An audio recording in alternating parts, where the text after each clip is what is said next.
Just move yourselves over to the side for a minute. This winter, one of Britain's busiest NHS trusts opened its doors. We have to look after the patients, whether they come from Buck Palace or the Park Bench. To show us what's really happening inside our hospitals. We've got lots of patients now competing for an unknown number of beds. Every week, more than 20,000 people are treated here. The pressure's just gone. What? Is it completely gone? And the numbers, as well as our expectations, are rising. We just had our worst 10 days on record. There's nowhere in the hospital to move anybody. I mean, at some point, somebody will be telling us whether we're allowed to do any work. This is a place with some of the best specialists in the world. Tumour's out, job done. Where lives are transformed. This is saving his life. It has to work. But they are operating at a time when the NHS has never been under more pressure. Any beds? No. No beds for anyone? No. It does feel to me like the elastic's a bit nearer to breaking now than it ever was. Its very future under scrutiny. All right, and I think we will go out on red because we're under real pressure in the emergency department. We're aware of the problems. Anybody got a solution? Following the patients from the moment they are admitted. Anything I've done up to this point means nothing compared to when you can literally give a bit of yourself to save someone else. To the moment they leave. It's all good news. The cancer's gone. You don't need any more treatment. Fantastic. Thank you so much. Week by week, we reveal the complex decisions the staff must make about who to care for next. That patient is coming to me to be operated on, and if I don't do it, then there's only one inevitable outcome. They're going to die.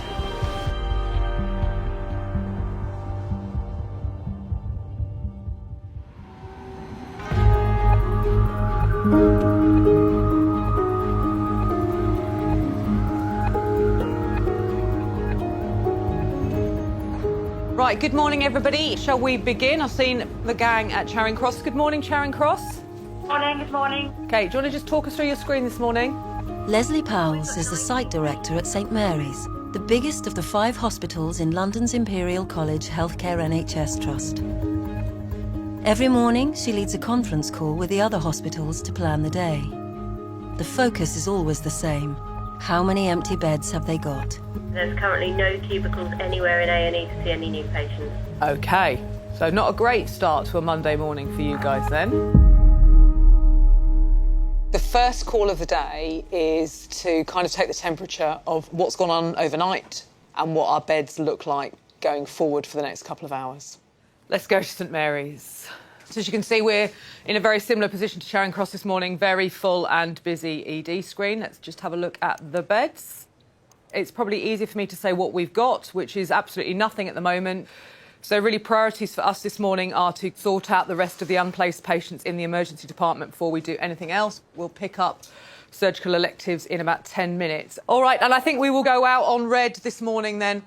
OK, thank you very much, everybody. We'll speak again at lunchtime. St Mary's uses a colour-coding system to indicate its bed status. Amber means that the hospital is almost at full capacity, with only a handful of its 301 adult beds available for new admissions. Code Red is even more serious. It means that throughout the hospital, from the A&E department to the intensive care unit, from the high dependency unit to the general nursing wards, there are not enough beds available for the number of patients that need them. The hospital is full. St Mary's must now put scheduled operations on hold. The pressure on beds can only be relieved by existing patients leaving the hospital. It's one in, one out.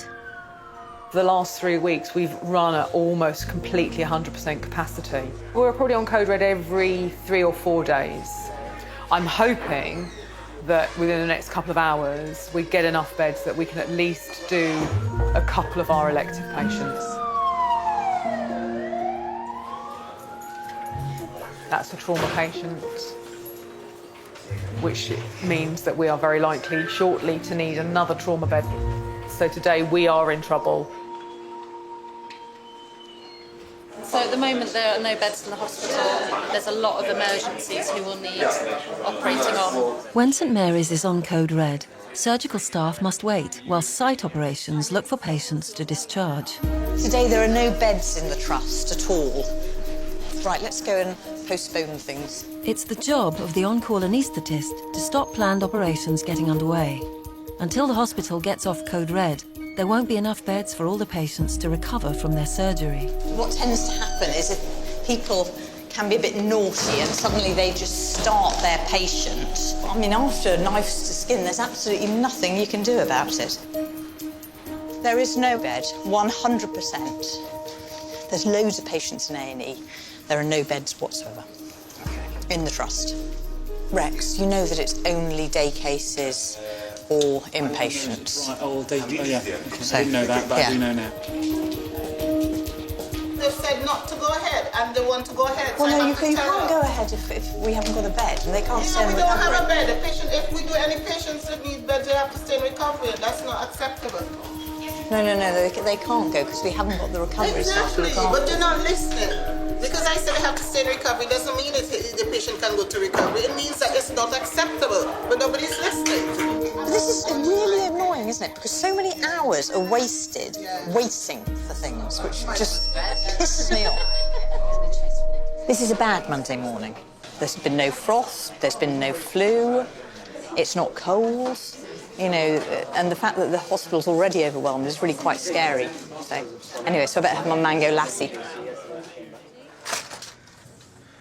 George Rees is one of the surgeons waiting to start work.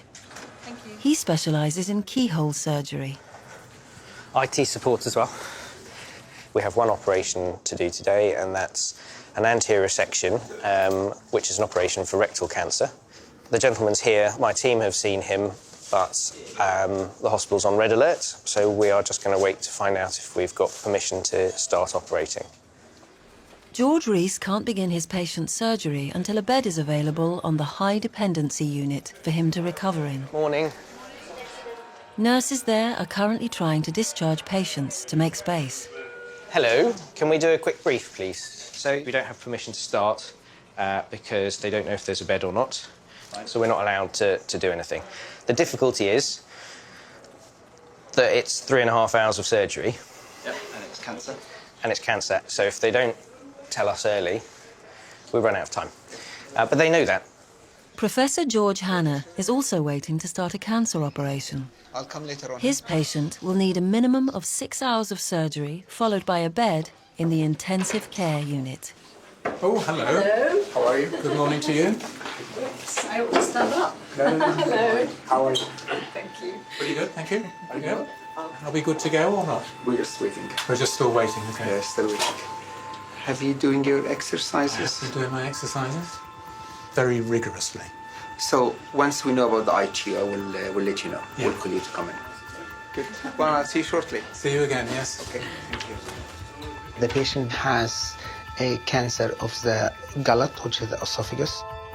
To cure him, he needs to have the operation, otherwise really he can't survive.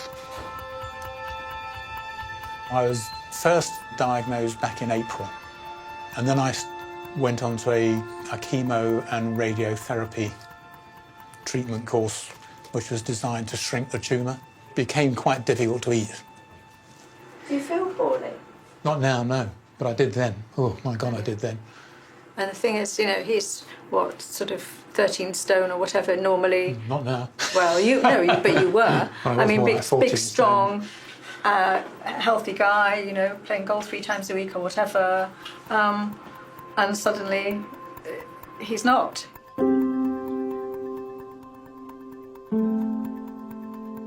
So looking at the scan, it looks actually he has a good response to chemotherapy and radiotherapy. Here is the esophagus, and this black is the food channel inside the esophagus. And if we go up, you'll find it is wide. If you go down, you'll find it narrow. So the tumor and the thickening makes the inside small, and that's why patients struggle to eat. One of the main aims of the operation is to have a clear margin of normal tissue, so we ensure that the tumor is completely removed. Simon's surgery has already been cancelled once before. Just like today, the intensive care unit was full.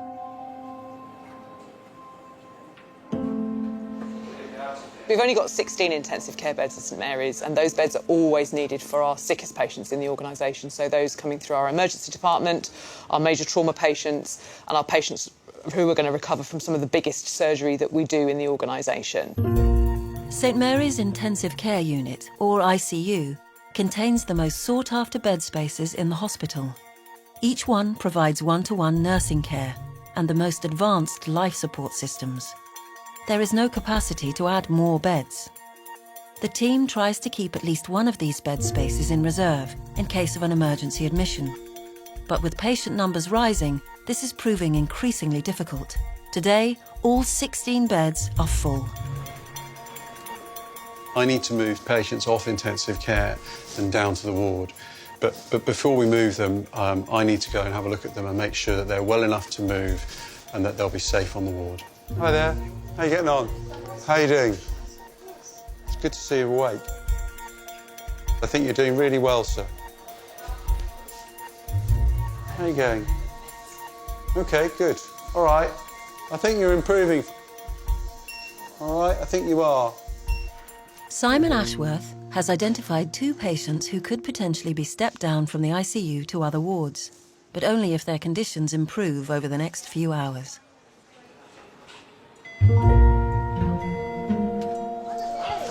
I have to tell you, it's 9 o'clock. What does that mean?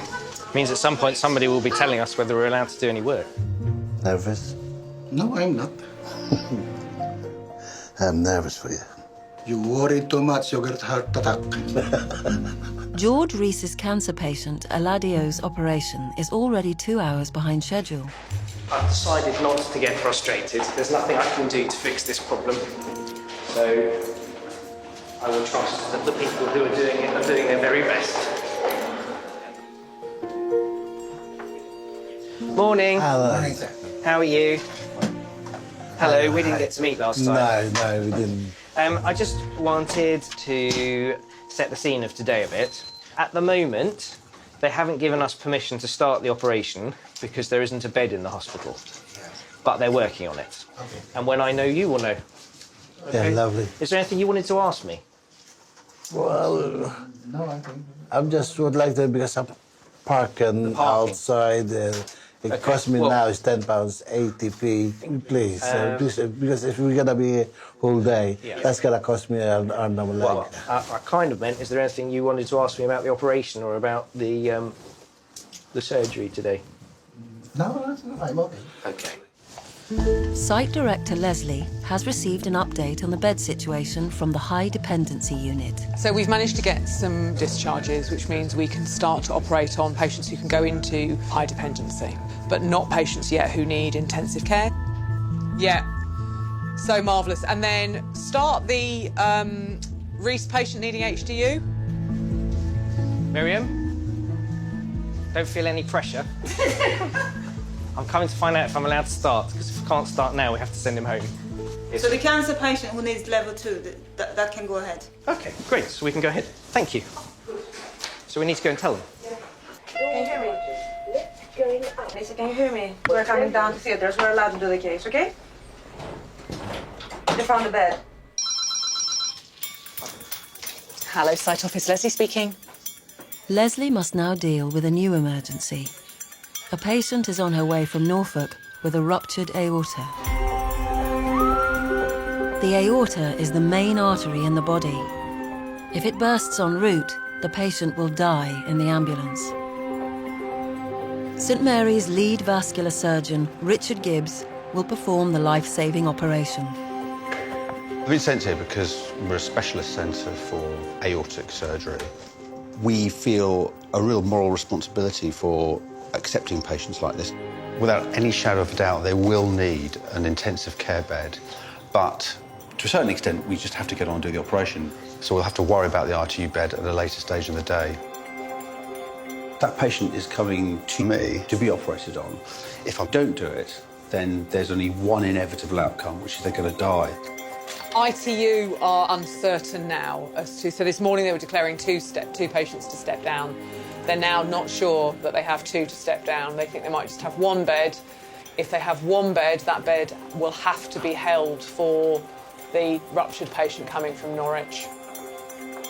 Richard Gibbs goes to discuss the impact of his incoming emergency on George Hanna's patient. George,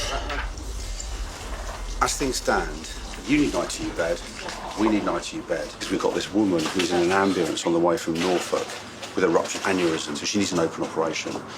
So if she arrives alive, which we think and hope she will, we're gonna do her in theatre 9 and not worry about ITU for now. We've just got to get on with that and sort it out. Fine. So what are we waiting for now? There's one or maybe two patients from ITU that can step down. So we're just waiting for confirmation from them that one or both will go. We only need one bed, which will free up the ITU bed for you. Simon and Patricia, his wife of 36 years, have been waiting for 3 hours to find out if his operation can go ahead. You don't quite know whether not hearing something is a good sign or a bad sign, do you? You're geared up to do nothing, really, just wait. When we first embarked on this process, we were told that there is a window of, I don't know how many weeks, 5 to 8 weeks after the chemo and radio stops, when it is the best time to do the operation. I haven't asked the question, so if you can't do it today, do I then have to start doing chemo and radio again or something? Or what actually happens? Because you don't like to ask those questions quite, and you don't really want to have the answer. You just rely on them to do the operation. But you reach a point where you just say, I want it done. You know, you just can't keep putting it off forever. And I guess it's not just for you, it's the impact on family, loved Oh, yes. ones and... Yeah. Me, particularly. Yeah. Can you tell me your name? Ilayo Pagoyo, Great. And your date of birth? January 23, 1949. That's a great birthday. It's my birthday as well. Yeah? Yeah. All right, just open and close that hand a couple of times. So it's exactly 4 weeks after Christmas, isn't it? Your birthday? Yes.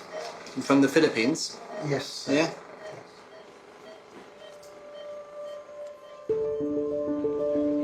Surgeon George Rees begins his patient Eladio's operation.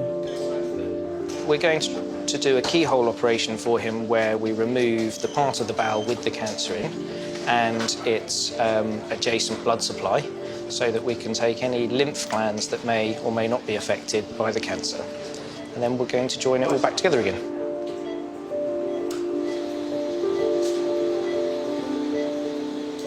Four hours later, the tumour is out and the operation is over. Why should I feel victorious that I'm actually just allowed to do what I should have started doing at 8 o'clock this morning? It's because the beds are so bad at the moment that it seems rare to be allowed to actually go ahead and do an operation. Very bizarre. The emergency patient from Norfolk is an hour away. The team doesn't know if she will survive the journey. The risk we run here is we're holding a bed for a patient who hasn't even made it into the organisation yet and not going ahead with patients who are already here.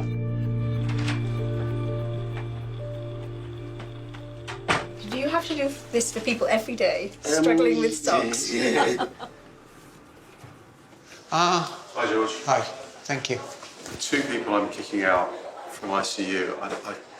One of them I'm not really that comfortable with, so I don't have a guaranteed bed for anybody at the moment. Right. So I might get one or both of them out, but you know, And if your patient leaves, do you think you'll have a space?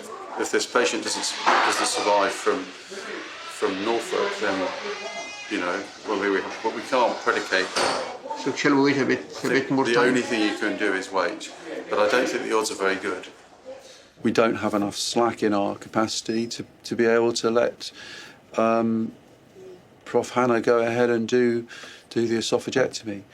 I mean, what's hard about this is that we're also talking about well, we can go ahead and do it if the patient from Norwich doesn't survive the journey, and that's a very hard and callous sounding thing to be talking about. but that's the practical reality. They had this patient coming in who Coming might into require the intensive care bed. They might die, If they die, then the bed is available for me. and we can do the operation. That's what But it if boils not, down. they've got the bed. Yeah. That's the seriousness of. They've got the bed if they need it.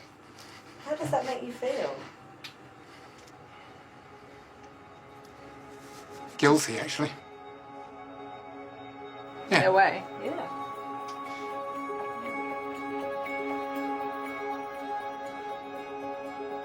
I'm the person that when someone's really irate and they say, who made the decision that we're not going to do blah, my team or various other general managers will say, oh, Leslie did that. And here's her number, usually. So that's who I am. So you're the one that stops things happening sometimes? Sometimes I stop things happening, yeah. What's that like? Horrible. It's a horrible feeling because when you stop something happening, you know, I'm a nurse. I've spent my whole working career doing the bit that is about making things right.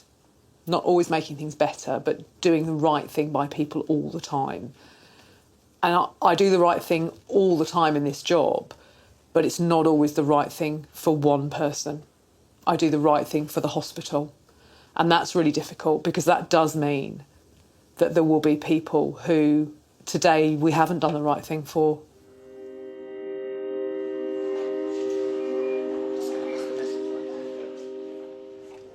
Hello. Hi. Hello. Hello, Leslie. Hi, Simon. It's all right. I thought I'd pop up and see what we can do to help. I have very few options. Yeah. And what worries me is we've got no slack for the unexpected that is the norm here. What I don't want to do, Simon, is put you guys under loads of pressure. I think we're asking for trouble if we try and do. Yeah, but we are trying to work out. George, if you could do it tomorrow, I think the chances are better. Yeah, but I think.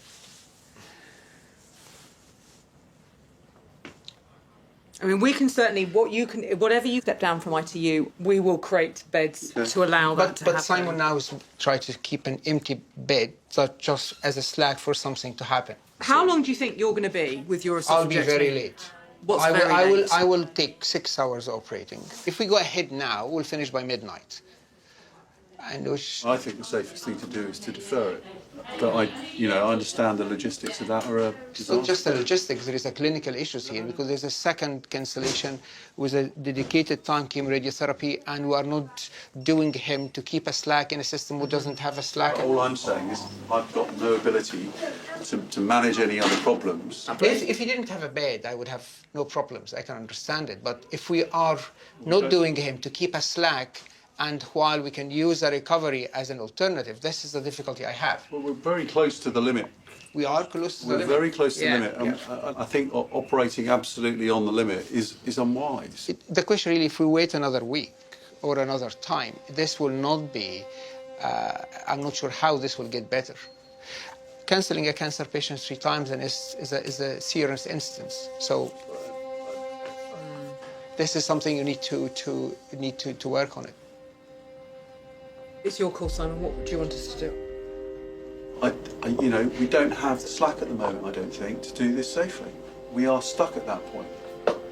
Okay, that's fine. So just so from my point of view, I think if the rupture one gets here, we'll do it anyway. We need to get on with her. We are where we are. And I'll work on the basis that they will be able to give me a bed.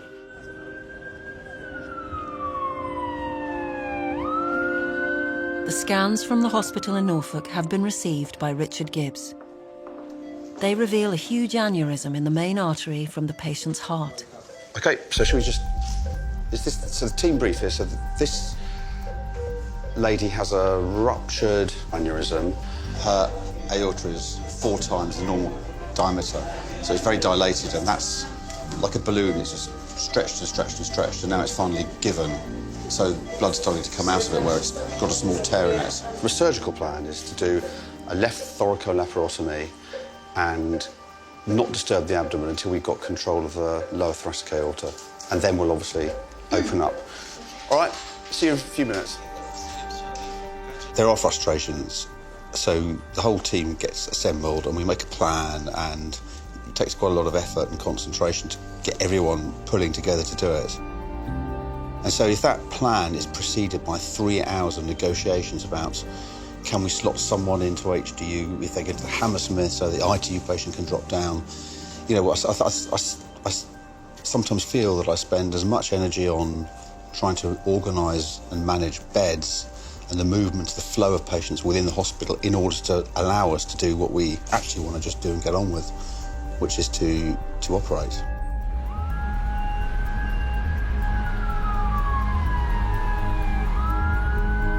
Professor Hannah has now been waiting to be given the go-ahead for his operation for 5 hours.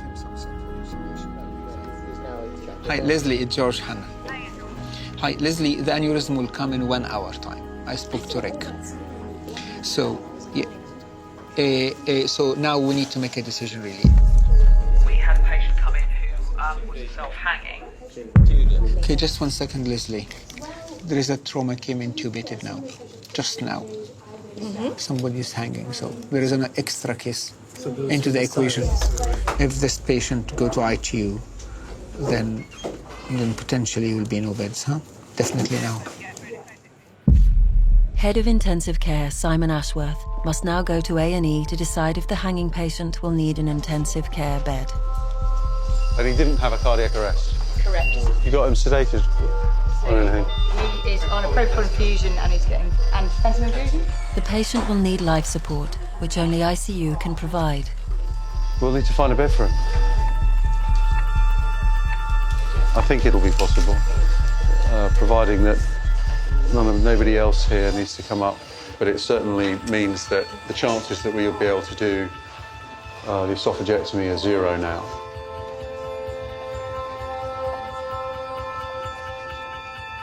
There is just a trauma came now, just literally now. Yeah. Do we all have to go home? Yes. Okay. Okay.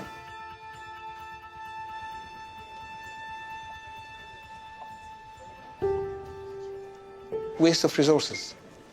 There is an anaesthetist, there is a surgeon, there is theatre, there's 3 or 4 nurses, and this is empty, it's not used, not utilized. So it is a waste.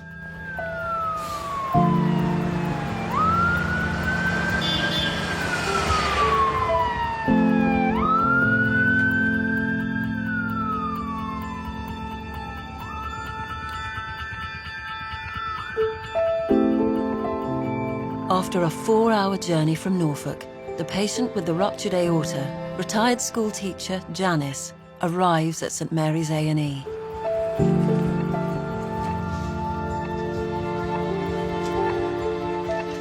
Okay, Mrs. Metcalf, sorry, is it Mrs. or Miss? M-E-D. What's happened is that the aneurysm has ruptured, but luckily the blood is just sitting in the back of the abdomen by the big back muscles, so it hasn't just blown.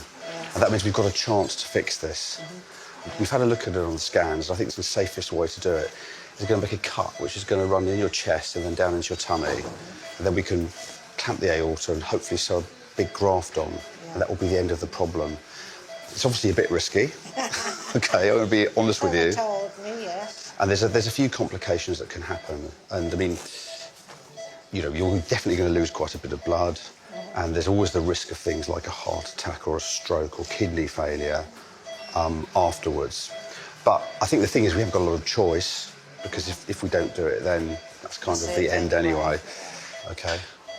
Okay. This case has trumped the patient with cancer that was going to get done in the other theatre, because she's got a condition which will kill her sometime in the next 3, 4, 5, 6 hours. So if we don't do it now, then there is going to be no 5 hours time for her.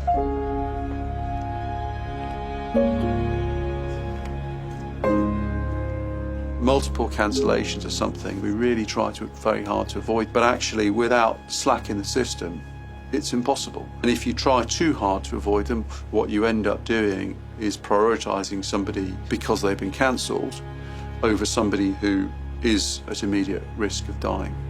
They're the issues that you're juggling. Janice's sons arrive minutes later, by which point their mother's operation has already begun. We spoke to her last night, literally. She'd said that she was in some discomfort, got stomach pains, but she decided to go to the out-of-hours surgery and took herself off, drove herself there, but didn't reach. She passed out behind the wheel and crashed the car. I heard about it from the ambulance driver about 4:30 this morning, saying that she had this aneurysm.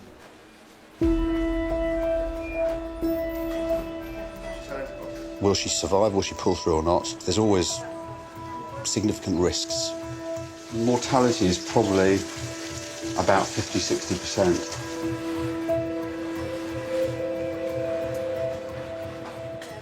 We'd like to try and get the aorta dissected out in a nice, clean way before it blows.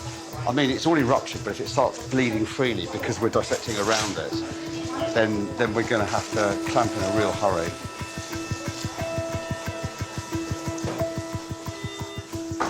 Okay, guys. Thank you.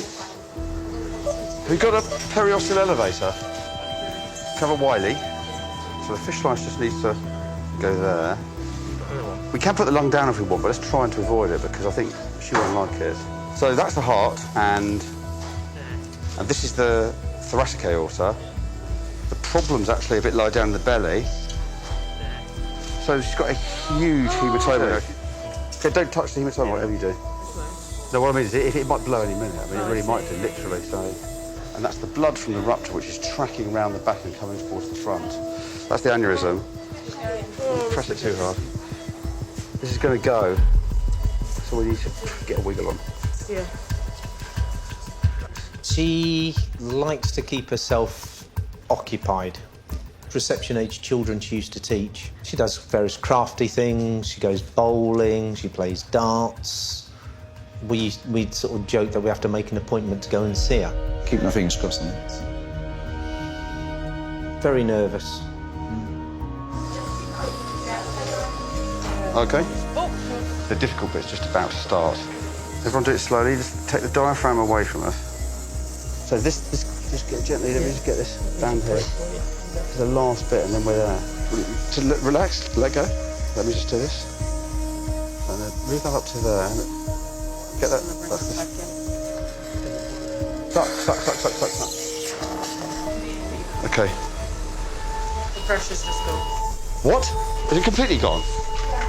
Okay. Is the patient all right? Guys, just give it a minute. I can clamp the thoracic aorta any time, Roz. She didn't tolerate the... All right. It's coming up anyway, isn't it? Coming up, yeah.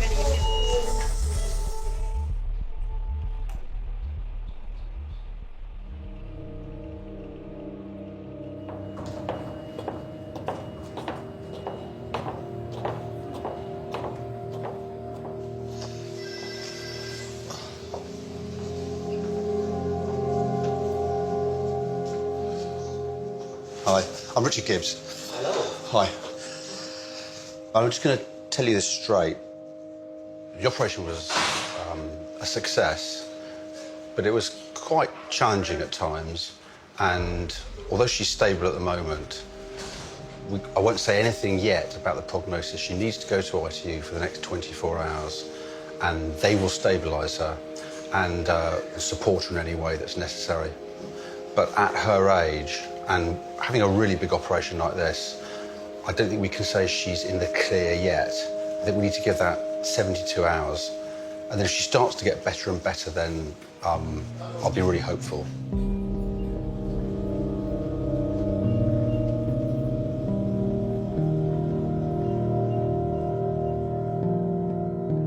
We've been full all day. Sadly, this has meant we had to cancel George Hannah's patient. You know, I'm hopeful that we might be able to do that tomorrow. I think we do need more capacity because we're always under pressure. And it does feel to me like the elastic's a bit nearer to breaking now than it ever was. It's wearing, constantly going round, taking bad news to people. And, you know, everybody gets a bit irate and it's you know, it takes it out of you.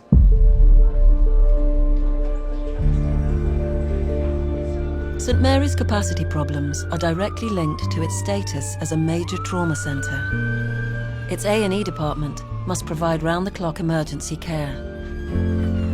A 10% increase in patients in the last 12 months means that it now handles more than 150 new cases every day.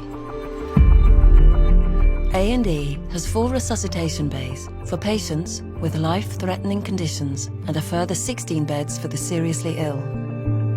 Government regulations stipulate that patients either have to be discharged or moved onto another ward within 4 hours. But when the hospital is at full capacity, the department quickly fills up with patients waiting for beds, and the 4-hour time limit is regularly breached. Hello, I'm Ali. I'm one of the doctors. Can you squeeze my hand? Alison Sanders, Clinical Director of Emergency Medicine, is the consultant on call in A&E. What's happened in the last 2 years is the whole system, countrywide, seems to have ground to a halt. It just makes us feel as though we are firefighting every single day. And we're not unique at Imperial. We are the same as any other emergency department in the country and any other major trauma centre. Every day we just feel like we are struggling to just keep afloat. There's just another trauma coming in now. 4 from 6 foot, LOC. Is the shooting coming to us? So he said 2 lines of cocaine, unknown quantities of vodka and beer. 28-year-old male stabbed 3 times. 7 men with guns. It's been given that 7 men with guns have gone into a building, someone's not moving. And what about trauma beds? 2. Hello, what beds have you got for me? The minute that we have bed problems, usually due to patients not being able to leave the hospital at the other end, then we end up in this state. We're going to need, this man in resus 2 is going to need to go to ITU. So what have we got that can come out, and where have we got that we can put it? I think everyone's already working as hard as they can and think they're fed up of being told to be more efficient all the time. It's only so efficient you can be. And also I think when everybody's working so hard day in, day out, then eventually, they get tired. You hope they don't get tired and make mistakes. You hope that you've got enough resilience in the system for that. But it certainly doesn't make everyone more efficient.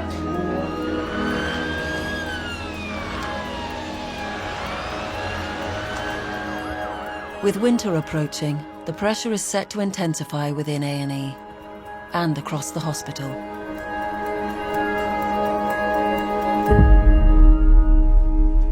Good morning, everyone. Who have we got at Hammersmith this morning? Sorry. And Charing Cross, have we got you guys?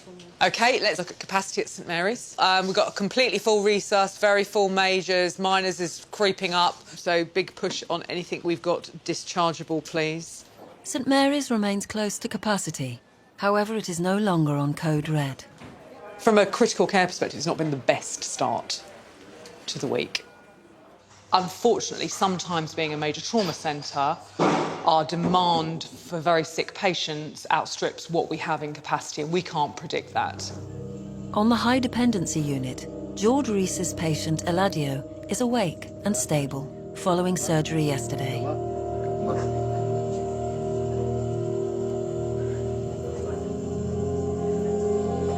So you had a nice sleep? For 1 hour, 2 hours, enough. Yeah, I'm waking up. He should be well enough to go home by the end of the week.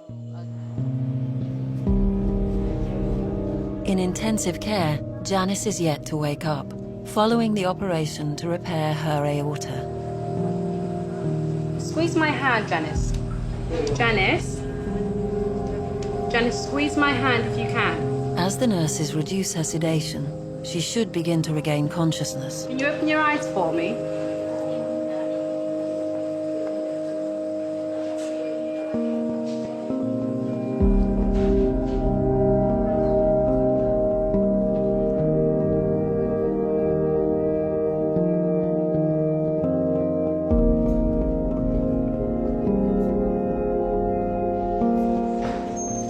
After being forced to postpone Simon's operation yesterday, Professor George Hanna is waiting to find out if there is a bed available in intensive care this morning.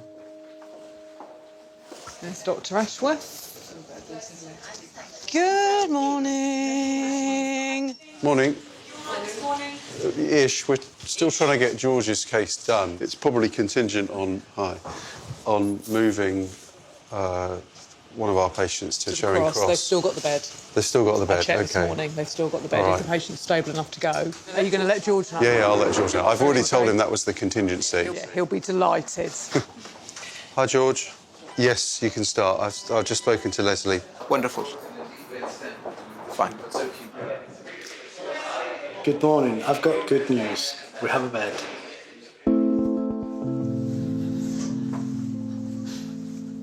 Finally, after weeks of preparation and 2 cancellations, the operation to remove Simon's tumour can go ahead. How was he last night? He was okay. We had jumbo prawns and noodles, and yes, I gave him a great big bowl full of, as I have been doing, with cream lashed onto it for him. So we ate and watched a bit of TV and chatted, and he was fine. And I knew he probably wouldn't sleep very much, but that was okay. The operation will take more than 6 hours.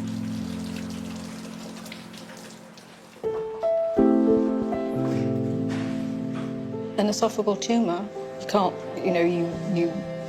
you bombard it with the radiotherapy, you bombard it with the chemo, which he had, and it has shrunk. But if we just carried on with our life, it could just grow again. And so that's, there is no choice. You just have to have the surgery. So, yeah, I do feel relieved because it's now happening and there's nothing else anyone can do except the teams. And waiting's going to be tricky, but it'll be fine. It's a privilege to operate on a fellow human. Patient will put his life in my hands, and I have a duty to do the best of my ability to give them the best outcome. The first stage of the operation is to remove Simon's esophagus and the tumour it contains. You open the chest, you open the abdomen, you dissect along a lot of blood vessels, and that's why actually in terms of an impact of the operation is one of the biggest operations the body can take. How's the patient? Is he okay? So this is the esophagus and the tumor which we removed now. The esophagus is taken to the pathology lab to see how far his cancer has spread.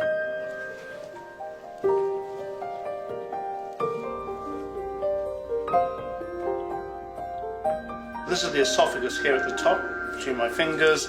This is the stomach here. So we expect to find the tumour somewhere at the bottom of the esophagus, just where it goes into the stomach. And I'm trying to put my finger into the esophagus, and I can feel it's thickened and narrowed. One of the things we want to know is whether all the tumour has been removed or not. The further the tumour has invaded into the wall, the worse the prognosis for the patient.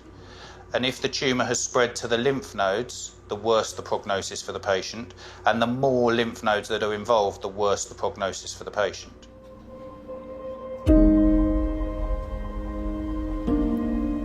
The most challenging part of the operation can now begin. Professor Hannah must create a new food pipe in order for Simon to be able to eat.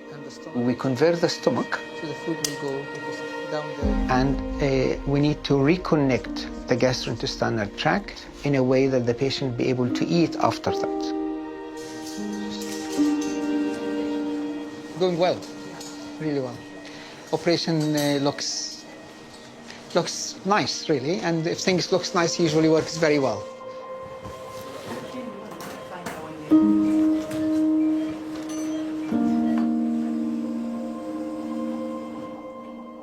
Simon will spend the night in intensive care, the same unit as Janice.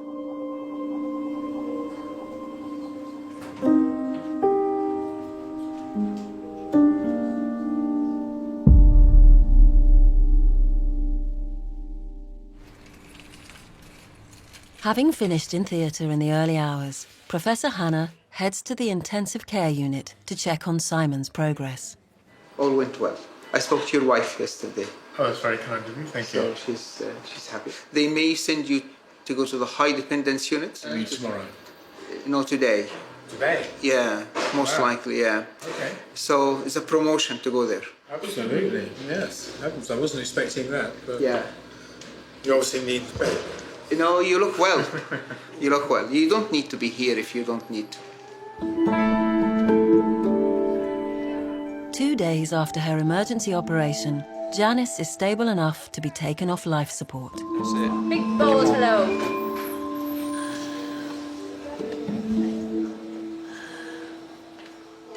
You get there. She's not out of the woods by any means, so we know there's still a long road to recovery here, but she's been making steady progress all the way through.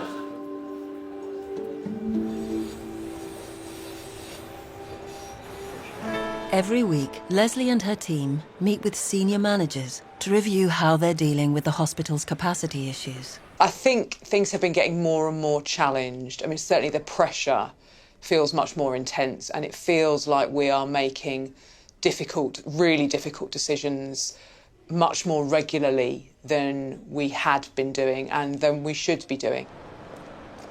Chairing today's meeting is Professor Tim Orchard, Imperial Trust's Director of Medicine. Top of the agenda, the chronic bed shortage. If we have a significant flu epidemic, we are going to be completely stuffed. We have never started winter with so little spare capacity. And so I think one of the things that we need to do, and we've never had to do it in this trust before, but I think we need to think about, is what we do when we actually run out of beds.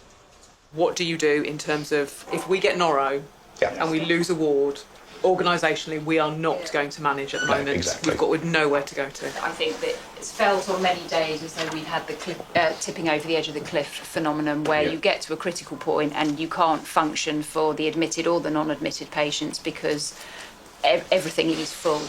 There is no more capacity on the St Mary's site. We know that. It looks like it's going to be impractical to move any surgical specialties off this site. So one possibility is moving the paediatric outpatient department, which would potentially allow the creation of probably around 15 to 20 beds on the 6th floor. But that's obviously going to be quite expensive. It might be a really good plan for next year, but the reality of getting all of that sorted out by winter feels like we need to do something sensible and practical now. One of the big debates people need to have, that people are having nationally at the moment, is in extremis, can adults be nursed alongside children?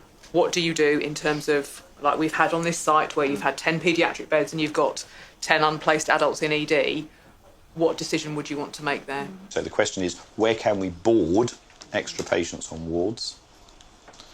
How would we nurse that to make sure that patients are safe and that the patients have an appropriate level of privacy and dignity? Other trusts have used places like gyms, endoscopy, cath lab recovery. So I think we just need to be clear what the levels of escalation are. Because what we need to do is to roll out to every single ward and department in the trust a plan that says, we've got to aim to do X, Y, or Z.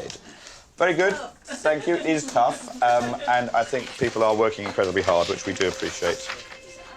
The senior managers have agreed a set of new measures called the Full Capacity Protocol. I'm still a practicing doctor. I still go on the wards regularly, so I'm very, very well aware, very in touch with what's going on. I think we know that we need to create more capacity. I think we have put in place a number of plans of what to do with our estate to make things better. Every consultant will go around and make sure that every patient who's in the hospital really needs to be in hospital. And obviously we will then make sure that every single bed that can be open safely is open. There are some wards where there is space that is relatively unused, and we would be able to fit a bed into that space. So it's about using every single square inch of space, even if it doesn't normally have a bed in it. It will be down to Leslie to implement the hospital's new policy. Problems definitely aren't easy to solve, but we've got something that will see us over the next few months. It's much better that we have an ability for the whole hospital to know that we're in trouble, rather than just being me and my office, us all sitting here with our head in our hands. It's much better to be able to put out an alert that says to the whole of the organisation, we need some help today. Right, good morning, everybody. Morning. Morning. Well, that's better. Right. Bed-wise, so we've got 1 bed in CDU and 2 beds on Albert. No confirmed discharges and a smattering of queries. So we have a really challenging day at St Mary's. I think we will go out on red this morning. We'll keep this line open because it will require people to dial in to let us know that they're undertaking their new set of actions in the full capacity protocol. OK, great. We'll speak later. Thank you. There's a lot of both nervousness and excitement about the full capacity protocol. What we want to try and do is get to the point where if we are struggling, we take an early set of decisions that give departments a bit of breathing space.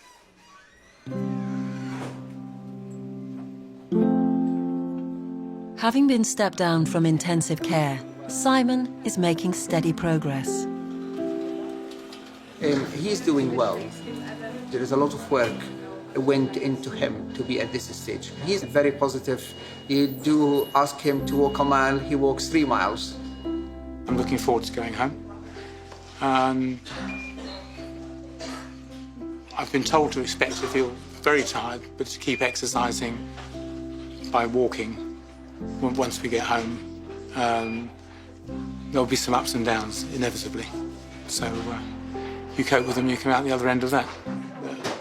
There will be dips, and they're quite severe. And anyone who thinks there won't be is kidding themselves, basically. Simon must now wait to find out if his cancer has spread. The pathology lab results are expected in a week. In intensive care, Janice is doing well. We're going to hang on to her tonight. I don't think... No, that's fine. OK. I'm not going to send her out today. I want you to lean forward, and we're just going to help you over here. Really push with your good leg. If her progress continues, she will soon be able to leave intensive care and recover on a general ward. Tuck your bottom in. Tuck your bottom in. Well done. So push through your arms. Look up. That's it. Take a big breath in for me. Well big done. breath. Hello, world. Janice is out to get you. Oh, dear. Hello, Mrs. Metcalf. It's great to see you out of bed. You get your chest going again, and I think that makes the potential for you to be home in a week or two real, as opposed to what might be a month or two otherwise. So, really important. Okay? Yeah. All right. Thank you very much. Sorry? Thank you so much. No, it's a pleasure. We'll just try and get you right as soon as we can. All right. Thank you.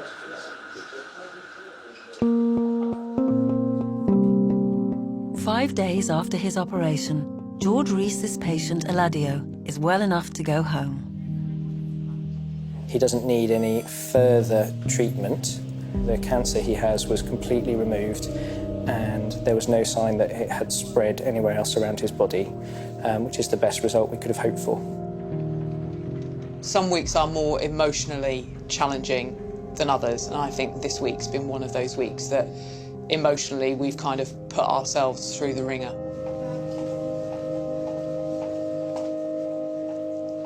The organisation chose me to do this role because I'm resilient. I mean, don't get me wrong, it's not like I don't go home some days, walk through the front door and start crying, because I do.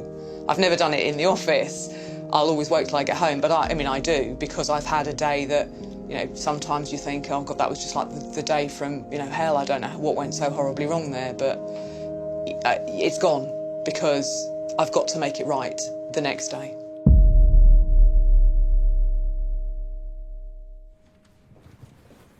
The pathology team has concluded its analysis of Simon's tumour. They must now disclose the results to Professor Hannah. Okay, let's start. First patient. Simon A. So here is the lumen. Here you can see some normal mucosa, but in all the blocks we examined, there's just a single focus of cancer, which is here in the esophagus. with all margins are negative. So it's, I should have said it's a very good response.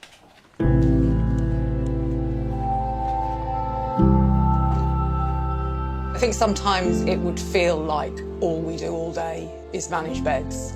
Actually, what we manage here are people who need us to help them. That's what we really do. The tumour is only in the inner surface of the esophagus, in the very first layer. All the margins are clear, so you continue to be a lucky man. Oh, thank you. So we'll keep an eye on you. I'll see you for the next year every 3 months. I can start feeding him again now. Very nice. Yeah. Shove lots of food into him. Thanks very much for all your help. Well done. I mean, we can never predict what's going to happen to a patient when they've left us on the next part of their journey. We can't see into the future. All we can do is the here and now for people. It really is like as if we've been in a thick fog, and now we can see the sunshine, which is great.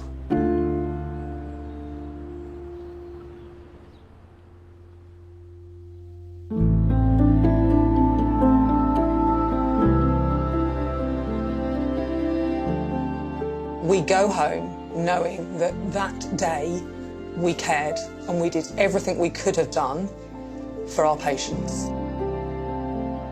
The heart of what hospitals do is have people in them who have a tremendous respect for life, but also an understanding that sometimes we can't always save that life.